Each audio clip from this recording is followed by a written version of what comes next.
pour cette nouvelle vidéo dans laquelle j'aimerais aborder un sujet un petit peu délicat, encore un petit peu tabou dans notre société, puisqu'on va parler de constipation.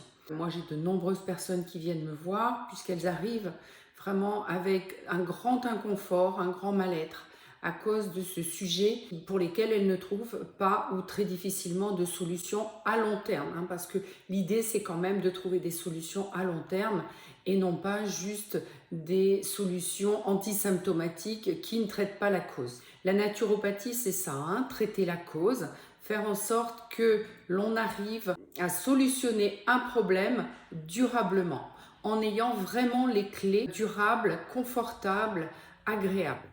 Donc, en ce qui concerne la constipation, eh bien, je vais vous livrer 5 astuces, à savoir que la première, en fait, vous pourriez les mettre dans n'importe quel ordre. Elles sont toutes aussi importantes les unes que les autres. Il n'y a pas du tout une de ces 5 solutions qui est plus importante que l'autre.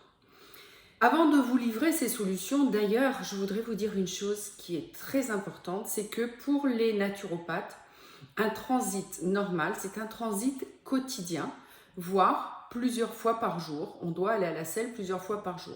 Moi, dans les cours que je donne à mes élèves naturopathes et aussi bien sûr dans les consultations, j'ai une phrase très simple que je dis et qui fait bien rire mes élèves, qui est un repas, un caca. Voilà. Donc, à partir de là, on comprend que si on mange 2-3 fois par jour, idéalement, on doit aller à la selle 2-3 fois par jour. Or, c'est pas du tout ce que dit la médecine allopathique, qui dit qu'il peut être normal de ne pas aller à la selle pendant jusqu'à 3 jours. Alors ça, c'est vraiment pour la plupart des personnes un inconfort majeur, en sachant qu'il y a des personnes qui ne vont pas à la selle pendant 4-5 jours, une semaine, voire 10 jours. Donc à partir de là, au minimum, une selle par jour, c'est quelque chose vers lequel il faut tendre. Modifier les différentes choses que je vais vous indiquer jusqu'à ce que vous arriviez à cette solution-là. Moi, si on vient me voir très souvent en tant que naturopathe, on va dire spécialisé du système digestif, c'est parce que je fais aussi l'hydrothérapie du côlon. Et que cette hydrothérapie du côlon, c'est un soin vraiment de confort, de bien-être très important, très intéressant pour les ventres ballonnés, les ventres gonflés, douloureux, etc. Donc, bien-être immédiat dès la première séance. Mais, évidemment, ça resterait aussi un soin, on va dire, antisymptomatique si on s'arrêtait là. Donc, en naturopathie, une des premières choses à comprendre, c'est qu'il faut boire suffisamment. Il est important de boire suffisamment d'eau ou d'autres boissons hydratantes parce qu'il y a beaucoup de personnes qui ont l'intestin et le corps en général déshydratés. 2 boissons qui sont consommées fréquemment, qui sont très déshydratantes, qui vont favoriser, voire aggraver la constipation, c'est le café et le thé. Vous avez déjà bu du café, du thé, vous avez senti votre bouche, à quel point elle est sèche, vous avez besoin d'eau après. Eh bien, ces boissons vont avoir le même effet sur tout le reste de l'organisme. Et donc, il est important de boire, premièrement, de l'eau. Et une eau de bonne qualité, en quantité suffisante, 1,5 litre suffit par jour. Vous avez la possibilité, pour les personnes qui ont un extracteur de jus, de vous faire des jus de légumes principalement. C'est des jus toujours avec 80% de légumes et 20% de fruits seulement, qui sont, eux, très très hydratants, qui vont aider vraiment l'intestin à fonctionner normalement et qui vont avoir un effet aussi très positif. Par exemple, au niveau musculaire, s'il y a des douleurs musculaires, des crampes, au niveau des articulations, au niveau des tendons. Donc, la boisson, l'hydratation, c'est quelque chose de très large au niveau de ses bénéfices.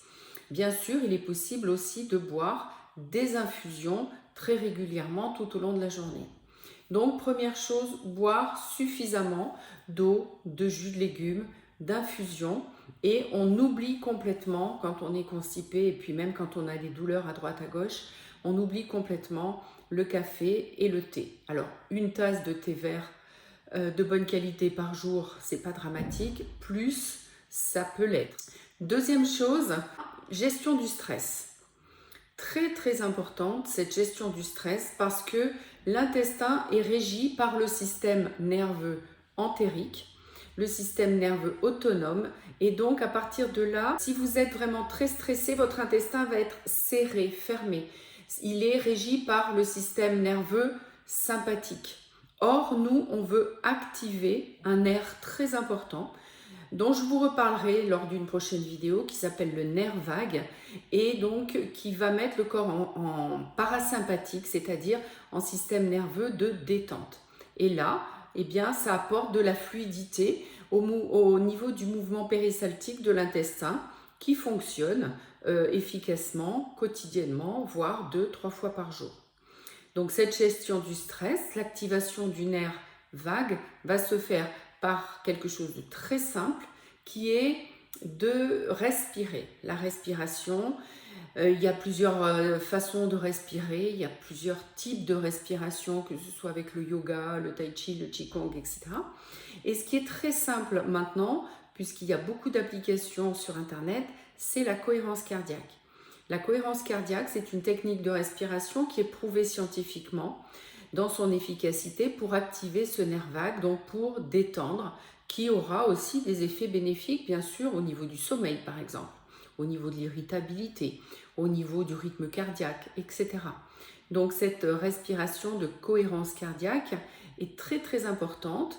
Regardez sur Internet, je vous mettrai un lien en bas de cette vidéo pour que vous puissiez trouver des applications facilement. Cohérence cardiaque exercice par exemple, et le rythme qui est préconisé, c'est 5 minutes 3 fois par jour. Et ça marche vraiment bien à partir du moment où on est régulière avec cette respiration, c'est 3 fois 5 minutes par jour.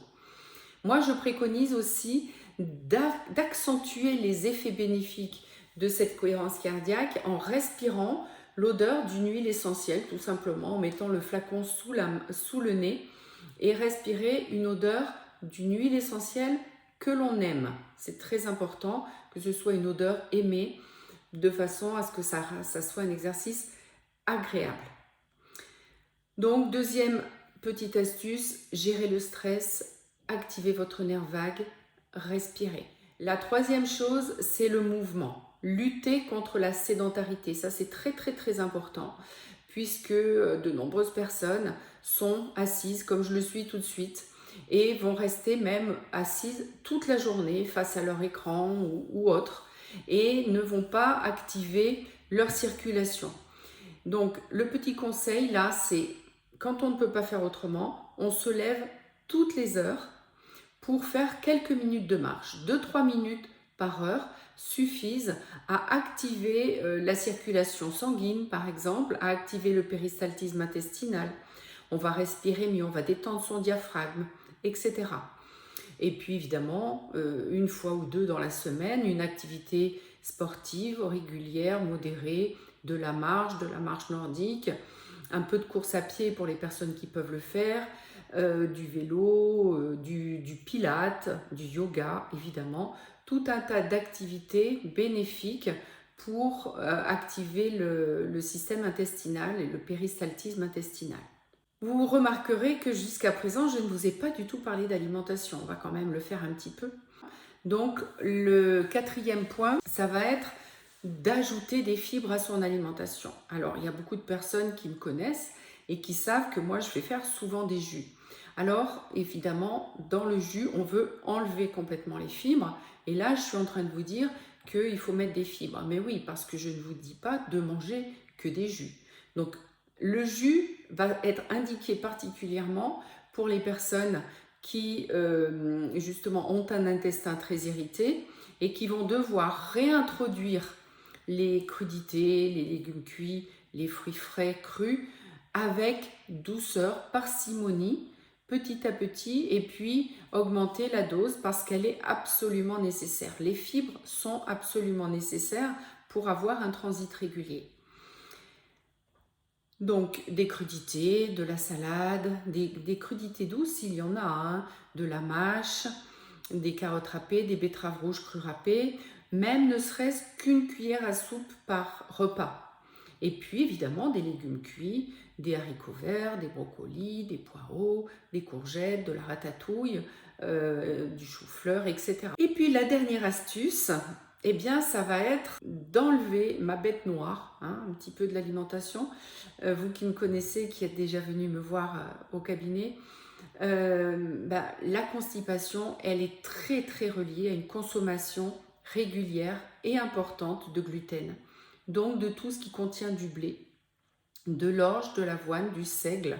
Le seigle est une céréale très riche en gluten, très lourde à digérer. Et puis, il faut comprendre aussi une chose, c'est que le blé complet est très riche en gluten. Hein. C'est pas mieux, même si ça contient des fibres, ça contient autant de gluten que le reste. Donc, rajouter du blé complet croyant limiter le gluten, c'est pas du tout le cas.